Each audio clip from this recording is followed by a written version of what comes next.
మీరు ఇంజనీరింగ్ చేశారా? జాబ్స్ కోసం సెర్చ్ చేస్తున్నారా? 3600 మందికి పైగా స్టూడెంట్స్ కి జాబ్స్ వచ్చేలా చేసిన code Gyan 100 days software course లో జాయిన్ అవ్వండి. మీ కెరియర్ ని బిల్డ్ చేసుకోండి. నమస్కారం సార్. నమస్తే. అంటే కొన్ని సందర్భాల్లో చాలా వరకు ఒక సిచ్యువేషన్ని అంటే మనకి బాగా బాధ కలిగించినప్పుడు ఇంకొకటి మనకి అసలు ఆ సిచ్యువేషన్కి ఎలా హ్యాండిల్ చేయాలో తెలియక కొన్నిసార్లు మనం సైలెన్స్ అయిపోతూ ఉంటాం సార్. అలాంటప్పుడు మనకు ఒక ప్రాబ్లంకి మన సైలెన్స్ సొల్యూషన్ చెప్తుందంటారా? ఒక సిచ్యువేషన్కి మన సైలెన్స్ తోటి మన వాల్యూని మనం పెంచుకోవచ్చు అంటారా? సైలెన్స్ని అర్థం చేసుకోవడం రావాలి. ఇఫ్ యూ ప్రాక్టీస్ సైలెన్స్, ఫస్టే సైలెన్స్ని ప్రాక్టీస్ చేస్తే నిజంగా ఇబ్బంది వచ్చినప్పుడు silence will help you.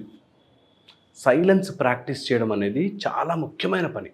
Okay, ఎందుకు సైలెన్స్ ఇంపార్టెంట్ అంటున్నానంటే ఎంతోమందికి జస్ట్ ఆ సైలెన్స్లో ఆన్సర్లు వచ్చాయి. ఓకే, అలా కూర్చుని ఒక చోట ఆలోచనలన్నీ ఆగిపోయి తక్కువ సైలెన్స్లో చోటు పుట్టుకొస్తుంది.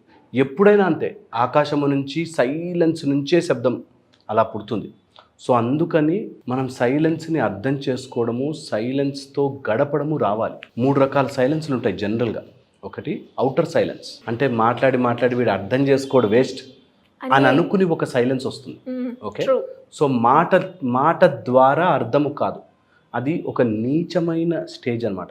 అంటే ఎవరైనా ఏదైనా చెప్తుంటే అర్థం చేసుకోలేని పరిస్థితులు ఎవరైనా ఉన్నారంటే అది ఒక నీచ రకమైన స్టేజ్ అంటారు. దాన్ని దాటి పైకి వెళ్తే, అంటే కొన్నిసార్లు వీళ్ళని ఎక్స్ప్లెయిన్ చెయ్యలేము అన్నప్పుడు సైలెంట్ అయిపోయింది కాక ఇన్నర్ సైలెన్స్ ఒకటి ఉంటుంది. ఇన్నర్ ప్రశాంతతలో థాట్స్ అండ్ ఎమోషన్స్ వచ్చి ఒక నిస్పృహలో ఆగిపోతాం.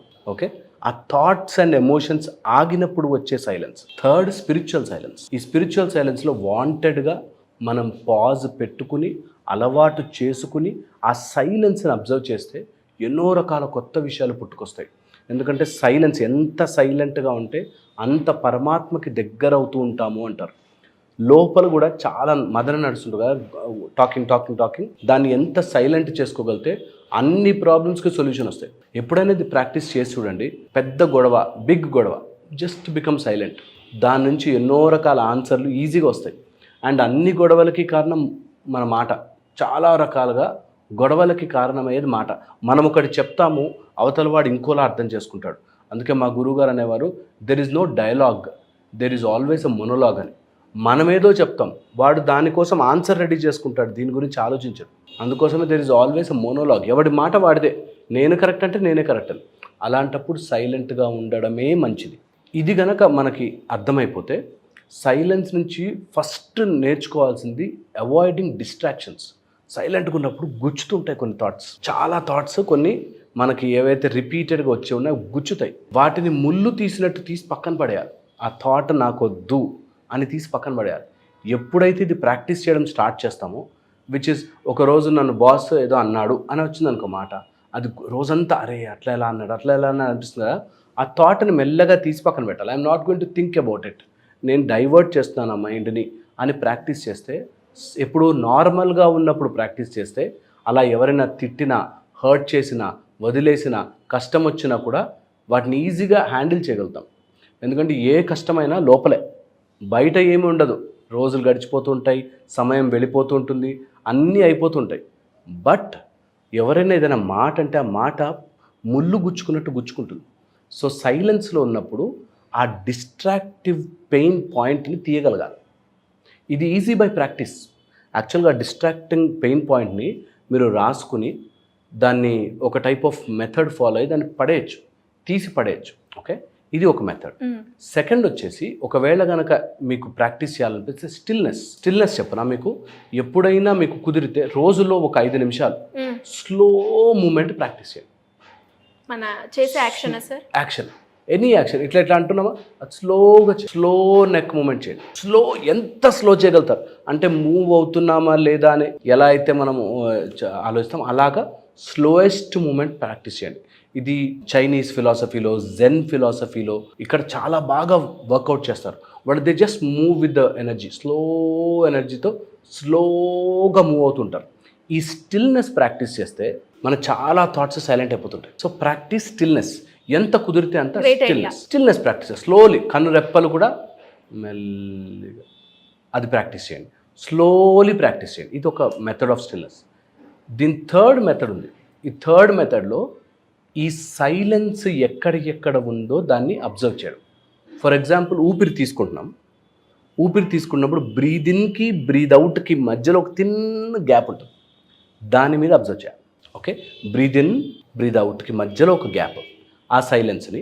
తర్వాత ఓం ఓం అన్నప్పుడు ఒక మంత్రానికి మధ్యలో గ్యాప్. దాన్ని ఎంత మీరు ఆ క్షణంలో ఉండే ప్రయత్నం చేస్తే అంత సైలెన్స్ మీ బాడీలోకి వస్తుంది. ఓకే, ఇది సెకండ్ మెథడ్, మంత్ర మధ్యలో గ్యాప్. థర్డ్ మెథడ్ అంటే ఇనీషియల్గా బిగినింగ్లో ఎవరైనా ఉంటే వాళ్ళు చేయాలి అనుకుంటే పొద్దున్నే సన్ లైట్ రాకముందు చీకటిగా ఉన్నప్పుడు ఆ మధ్యలో గ్యాప్ని పట్టుకోవాలి. ఓకే, పొద్దునే సపోజ్ రేపు పొద్దున సూర్యాస్తమయము 6:02 అని ఉందనుకో, 5:45కి వెళ్ళి కూర్చోండి. జస్ట్ అబ్జర్వ్ ఎప్పుడు టక్కున ఆ లైట్ పెరుగుతుంది, ఆ మధ్యలో గ్యాప్, ఆ థిన్ లైన్ ఉంటుంది, వేరే వస్తుంది లైట్ వస్తుంది, టక్మన్ మొత్తం లైట్ వచ్చేసింది. అలాగా గ్యాప్ని అబ్జర్వ్ చేయడం. ఆర్ ఎక్కడైనా చుక్క వాటర్ పడుతుంటే ఆ వాటర్ డ్రాప్కి మధ్యలో గ్యాప్ అబ్జర్వ్ చేయడం.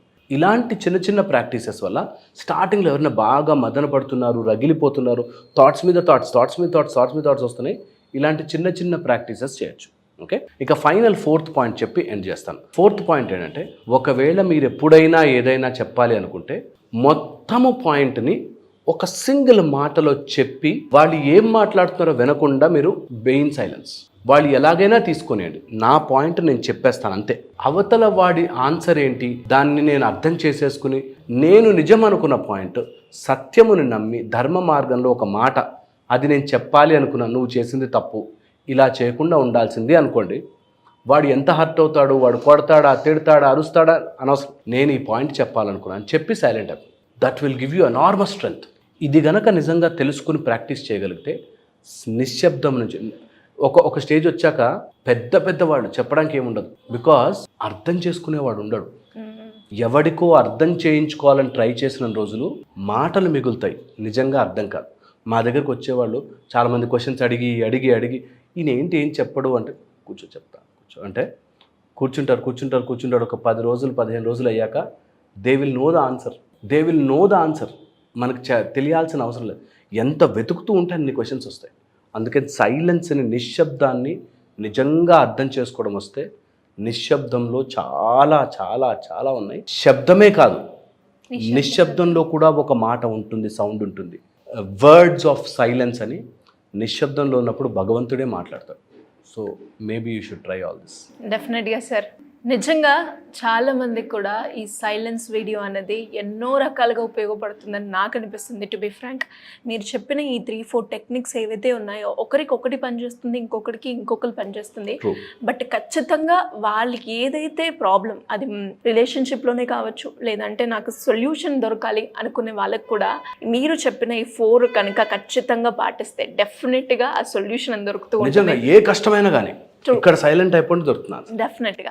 అండ్ లాస్ట్గా మీరు అన్నారు సార్, మీరు కన్వే చేయాలి. బికాస్ మనకు ఉంటుంది, నేను కన్వే చేయాలని, కానీ కన్వే చేసిన తర్వాత answer what ever it may be, అది బాగా పనిచేస్తుంది. అది కనుక మనము ఐస్ని, నోస్ని అన్నిటినీ కంప్లీట్గా బ్లైండ్గా పెట్టుకొని కనుక మనం ఉంటే ఖచ్చితంగా మనం కన్వే చేసినట్టు ఉంటుంది. వాళ్ళ రియాక్షన్తో మనకి సంబంధం లేదు. సూపర్, గ్రేట్ ఐడియా సార్, నాకు చాలా నచ్చింది.